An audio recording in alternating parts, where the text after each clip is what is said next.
Hello दोस्तों, कैसे हैं आप लोग। आशा करते हैं आप लोग मस्त स्वस्थ और अच्छे से पढ़ाई कर रहे होंगे। तो दोस्तों आज हम आपके लिए लेकर आए हैं प्रश्नावली 1.2। तो 1.2 में कुछ सवाल हैं जिसे अपन लोगों को इनको सॉल्व कर लेते हैं और ब्रेन में सेट कर लेते हैं। तो यहाँ पे सवाल नंबर 1 दिया गया है कि नीचे दिए गए कथन सत्य हैं या असत्य, कारण के साथ अपने उत्तर दीजिए।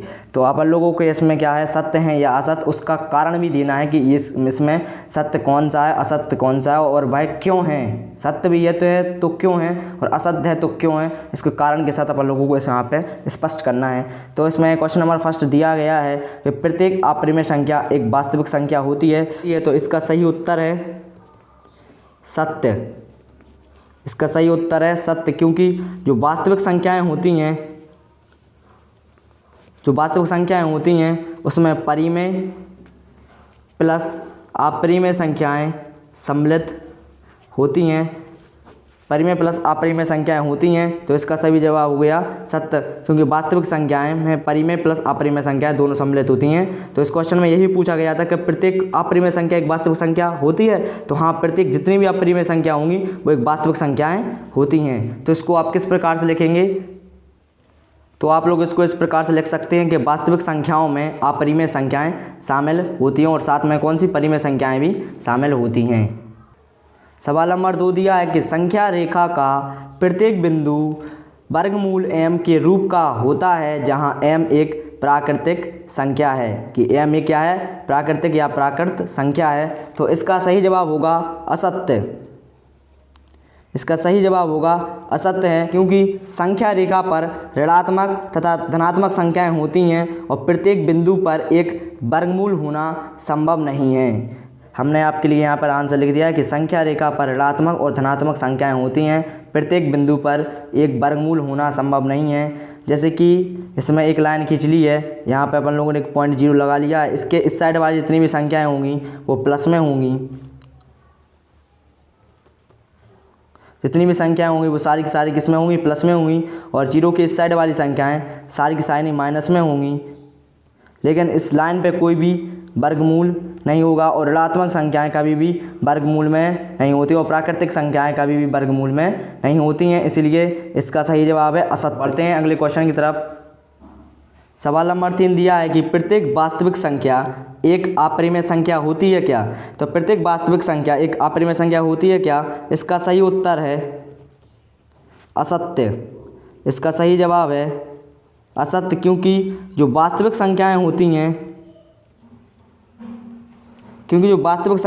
हैं उनमें परिमेय संख्याएं भी सम्मिलित होती हैं। इसलिए प्रत्येक वास्तविक संख्या एक अपरिमेय संख्या नहीं हो सकती, क्योंकि इसमें परिमेय प्लस अपरिमेय दोनों संख्याएं सम्मिलित होती हैं। अकेली अपरिमेय संख्याएं नहीं होती हैं। इसलिए वास्तविक संख्याओं में परिमेय प्लस अपरिमेय संख्या होती है, लेकिन अकेली अपरिमेय संख्याएं नहीं होती। इसलिए इसका सही जो उत्तर है असत्य। इसका सही जवाब क्या हो गया है, असत्य। तो बढ़ते हैं अगले क्वेश्चन की तरफ। चलिए सवाल नंबर 2 जल्दी से सॉल्व कर लेते हैं। सवाल नंबर 2 में बोला गया है, क्या सभी धनात्मक पूर्णांकों के वर्गमूल अपरिमेय होते हैं, यदि नहीं तो एक ऐसी संख्या के वर्गमूल का उदाहरण दीजिए जो कि परिमेय हो। तो इसका सभी जवाब है, सही उत्तर यहाँ पे हो जाता है नहीं। सभी धनात्मक पूर्णांक मतलब जितने भी धनात्मक पूर्णांक हैं उनका वर्गमूल अपरिमेय होगा क्या, तो नहीं। लिख लेते हैं यहाँ पे परिभाषा, सभी धनात्मक पूर्णांकों के वर्गमूल अपरिमेय नहीं होते हैं। क्यों नहीं होते हैं, इसका एक एग्जाम्पल अपन लोग ले लेते हैं √16 का। अब 16 का अपन लोग यहाँ पे अंदर अगर मल्टीप्लाई करेंगे तो 4 × 4 आएगा, तो यहाँ पर एक 4 बाहर आ जाएगा।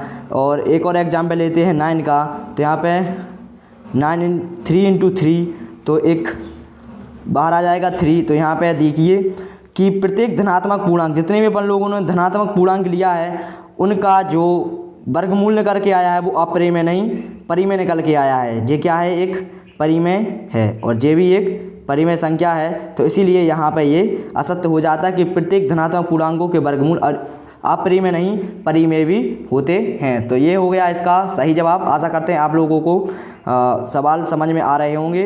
तो वीडियो को लाइक और चैनल को सब्सक्राइब करना तो बनता है, तो वीडियो को लाइक और चैनल को सब्सक्राइब करते हैं। और जहाँ कहीं भी आपको समझ में नहीं आ रहा है तो कमेंट बॉक्स में मेंशन जरूर कर देना।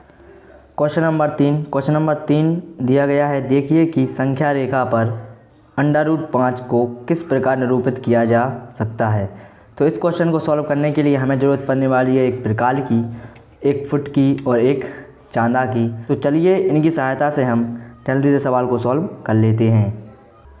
तो फुट की सहायता से सबसे पहले अपन को एक लाइन को ड्रॉ कर लेना है। तो चलिए मैं जल्दी से कर लेता हूँ।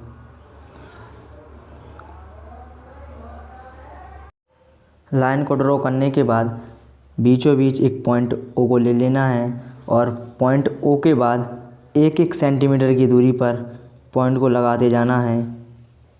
1-1 सेंटीमीटर की दूरी पर पॉइंटों को लगाते जाना है।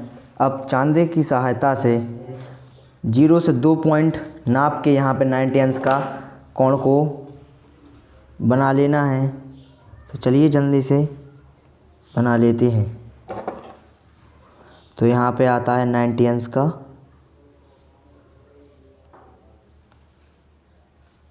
तो यहाँ पे आता है 90 अंश का कोण।